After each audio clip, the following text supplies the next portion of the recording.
Assalamualaikum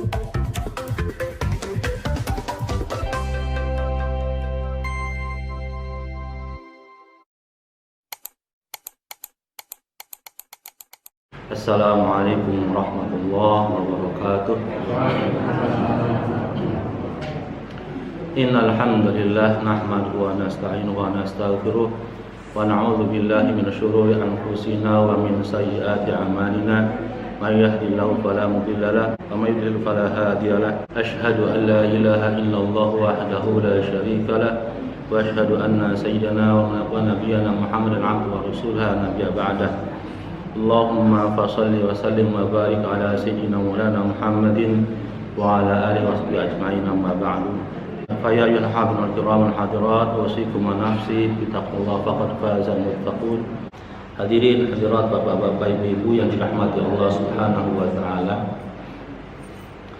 Minha, setelah kita mengetahui bahwasanya kita wajib memperkuat keyakinan kita pada Allah Subhanahu wa taala, dan supaya keyakinan kita menguat dan makin bagus, di antara sebabnya adalah yang pertama yang kemarin sudah diuraikan, bahwasanya kita harus memperhatikan, mendengarkan dengan seksama dengan hati kita dan telinga kita tentang ayat-ayat kebesaran Allah Subhanahu wa taala, tentang kebenaran Rasul-Rasul Allah yang diutus dengan segala macam kesempurnaannya dan mukjizat-mukjizat yang Allah berikan sebagai penguat bahwasanya beliau adalah memang benar utusan Allah. Maka yang berikutnya adalah as-sababus tsani, sebab yang kedua adalah an yanzura bi'ainil i'tibar fi malakutis samawati wal ardi wa ma batallahu fiha min ajaibil masnu'ati wa bidi'il maskunati wa ila afaditihi al-yaqin. Al-isyara bi qalihi ta'ala sanurihim ayatina fil afaqi wa fi anfusihim hatta yatabayyana lahum annahu al-haq. Yang kedua, sebab supaya keyakinan kita yakin makin kuat dan bagus kepada Allah Subhanahu wa taala, an yanzura bi'ainil i'tibar, hendaklah kita memandang dengan mata penuh dengan i'tibar, maksudnya dengan penuh pelajaran, fi malakuti samawati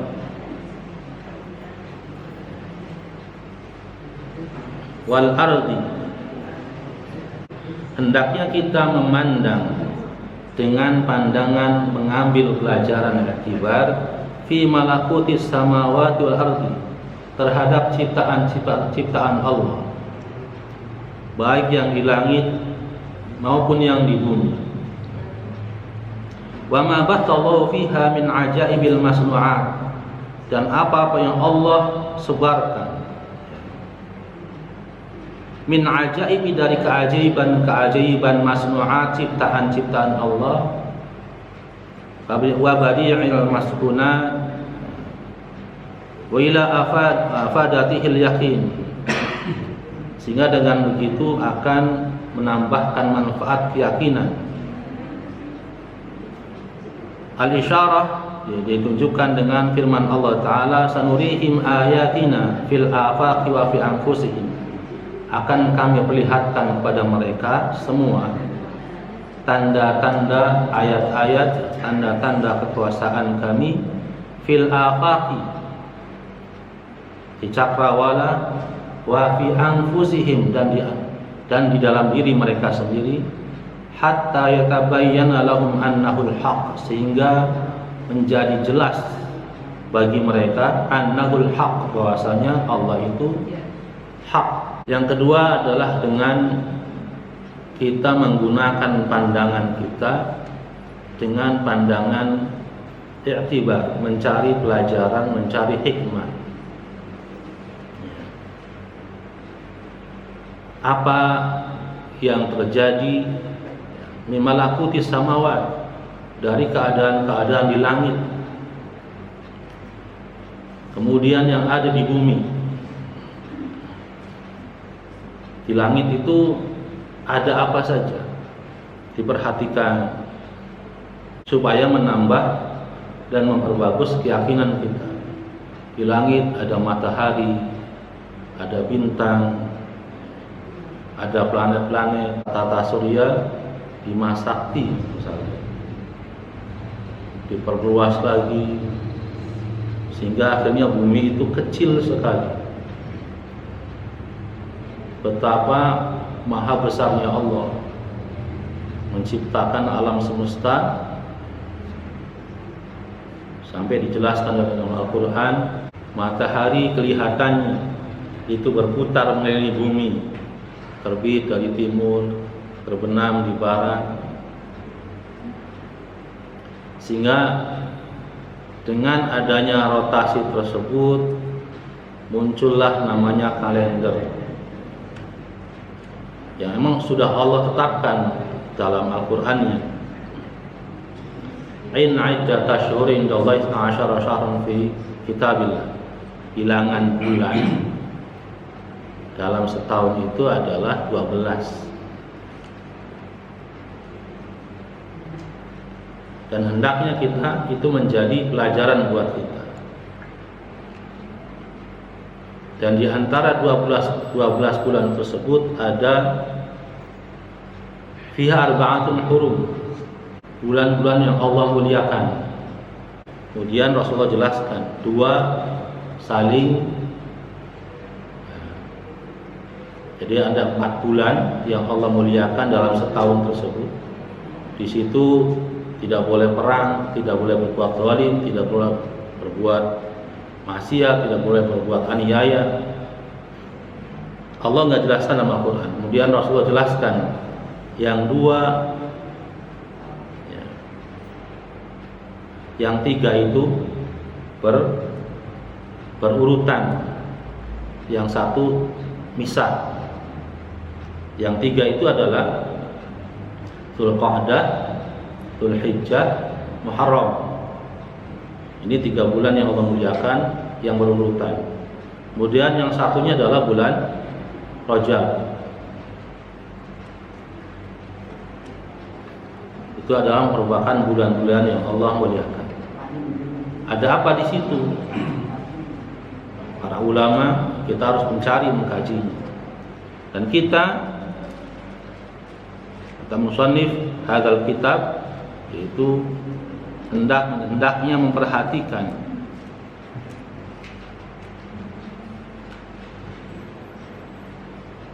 yang di langit, yang di bumi, dan keajaiban-keajaiban ciptaan Allah Subhanahu wa ta'ala, keindahan alam semesta. Betapa indahnya langit ketika pagi hari, kemudian ketika menjelang sore. Orang bilang kalau matahari terbit itu sunrise, kemudian tenggelamnya, sunsetnya. Bahkan ada satu makalah perkataan bahwa kalau kita ingin menghilangkan kesempekan kita, di antara salah satunya adalah pergi ke laut, pergi ke pantai. Di antara itu adalah untuk menghilangkan dan mendapatkan keberkahan. Betapa luasnya itu. Sok silahkan teriak sekuat-kuatnya di pinggir laut itu. Insya Allah hilanglah semua kesempekannya. Jalan-jalan ke gunung. Dalam rangka apa? Dalam rangka meningkatkan, menguatkan keyakinan kita kepada Allah SWT, mensyukuri nikmat. Betapa Allah Maha Kuasa menciptakan langit dan bumi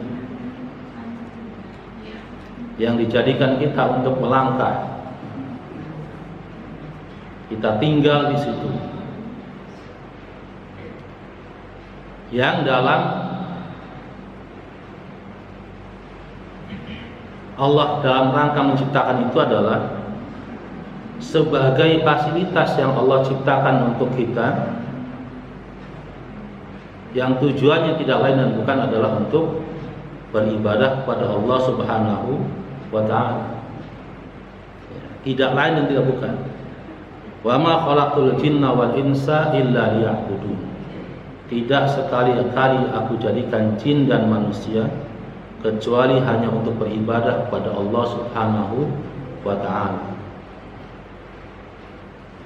Sebelum itu, perintah itu ada adalah Allah siapkan dulu fasilitasnya, sarana-prasarananya.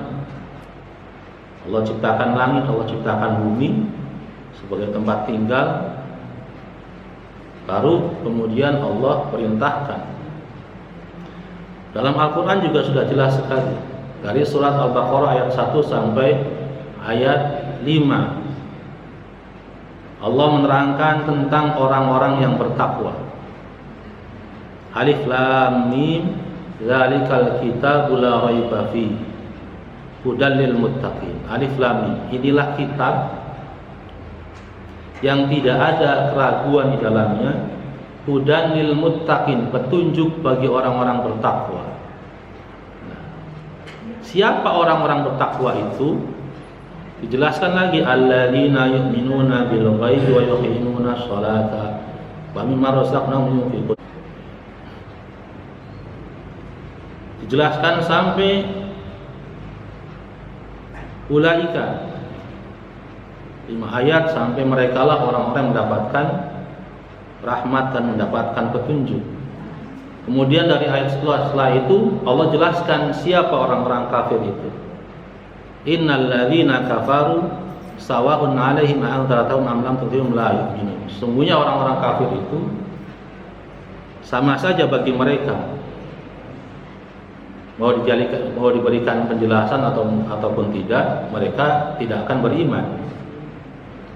Khatamallahu 'ala qulubihim wa 'ala sam'ihim wa 'ala absarihim ghishawatun 'adzabun alim. Allah sudah tutup.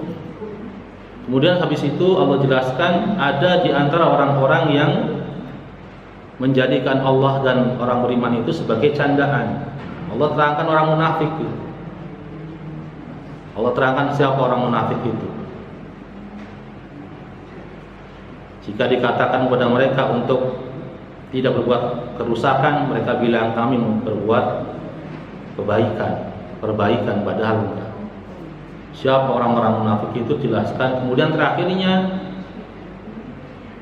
ya ayuhan nas ubudu rabbakum alladzi khalaqakum walladzina min qablikum la'allakum tattaqun. Wahai manusia, hendaklah kalian menyembah Allah Tuhan kalian yang telah menciptakan kalian dan orang-orang sebelum kalian, la'allakum tattaqun, supaya kalian menjadi orang yang bertakwa.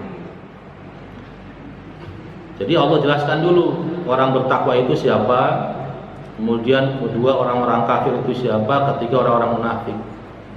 Baru selanjutnya Allah ajak manusia untuk menyembah Allah supaya menjadi orang yang nomor 1, orang bertakwa. Kenapa kita harus menyembah Allah?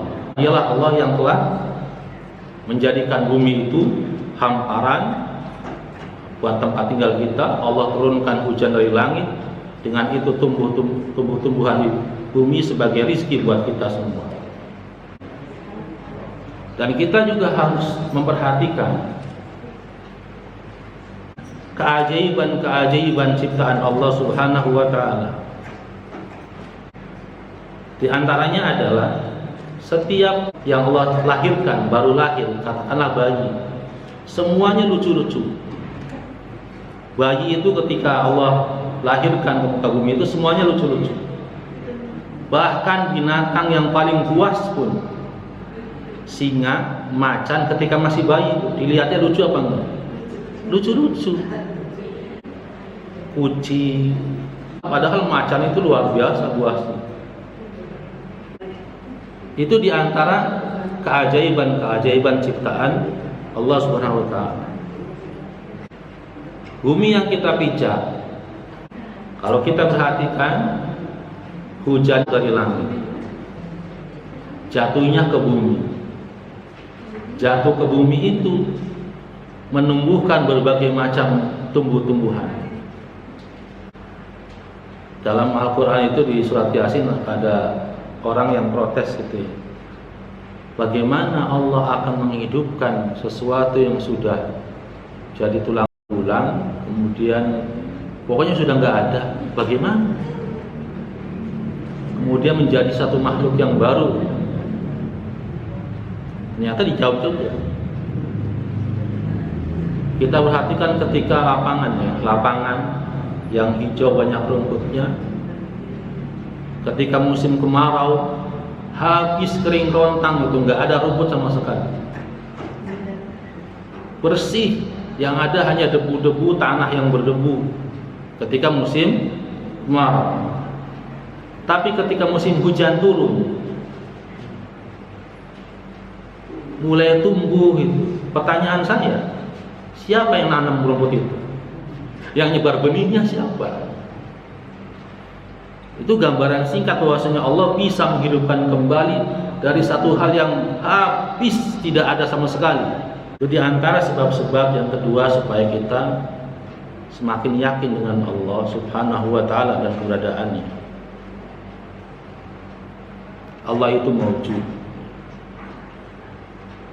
Agar kita memperhatikan dengan pandangan penuh iktibar terhadap kerajaan langit dan kerajaan bumi dan apa-apa yang Allah sebarkan dari keajaiban-keajaiban ciptaan Allah Subhanahu wa taala. Ilmu fisika namanya gaya gravitasi. Gaya gravitasi sehingga kita bisa berjalan. Seandainya tidak ada gaya gravitasi, kita nggak bakal bisa berjalan dengan tegak. Ternyata di situ juga ditemukan bahwasanya telinga kita juga kiri kanan ini mengandung saraf yang untuk keseimbangan kita. Kalau salah satunya ada yang putus, kita bisa medeng-medeng jalannya, bisa sedeng jalannya. Tapi luar biasa lagi, kalau kita matanya ke depan, kepalanya ke depan, jalannya ke depan. Ada binatang matanya di depan, mulutnya di depan, jalannya miring. Dan itu nggak nabrak gitu.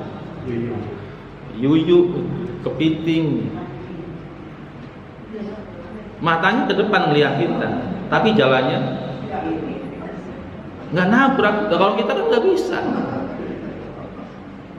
Subhanallah, ajaib sekali Allah ciptakan. Itu macam-macam kalau kita mau meneliti, mau melihat.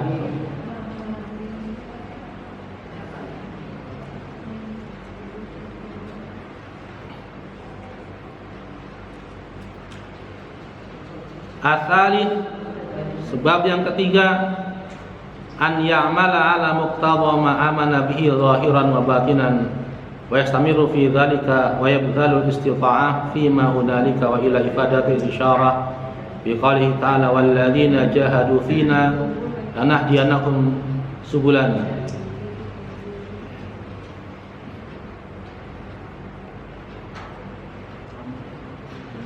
An ya'mala ala muqtada ma amana bihi zahiran wa batinan. Yang ketiga, hendaknya kita beribadah, beramal dengan amalan di atas agar bisa menyampaikan kita kepada keyakinan, kepercayaan bihi dengan amalan tersebut zahiran wa batinan, secara lahir dan batin. Wa yastamiru fi dzalika, dan terus,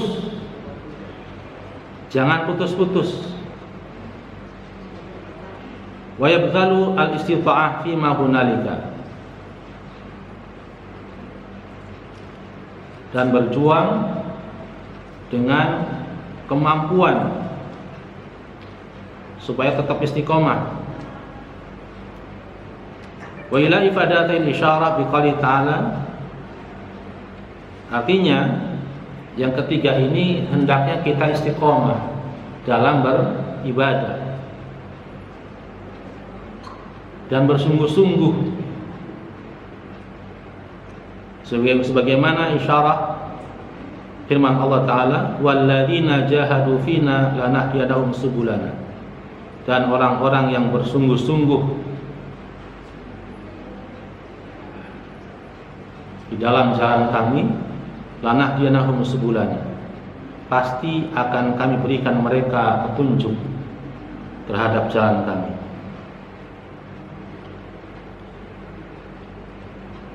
Jadi istiqomah dan bersungguh-sungguh dalam beribadah. Jangan ada keraguan. Jangan sampai muncul keraguan ketika kita ibadah. Apa iya tak kita begini bakal masuk surga? Dalam kitab Ihya Ulumuddin, Imam Ghazali itu menjelaskan ada seorang pemuda yang mimpi ketemu Rasulullah, tapi Rasulullah nggak negur. Mimpi ketemu Rasulullah nggak negur, diem. Akhirnya pemuda tadi nanya, ya Rasulullah, ana ummatuka, afala ta'rifuni? Wahai Rasulullah, saya adalah umatmu, apakah engkau tidak mengenal saya? Padahal engkau bersabda, Rasulullah akan mengenal umatnya bagaikan mengenal kuda putih di kumpulan kuda-kuda hitam.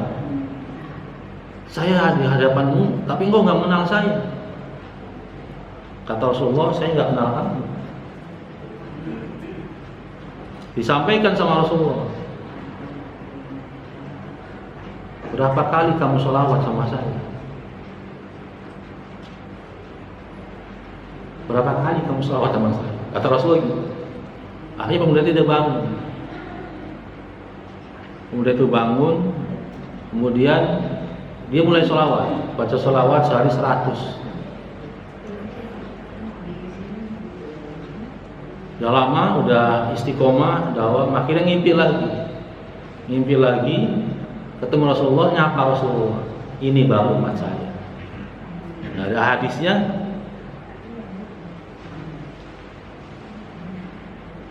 nanti hari kiamat orang yang paling dekat dengan saya, kata Rasulullah, adalah aktsarakum sholatan ilayya, orang yang paling banyak baca sholawat kepada saya.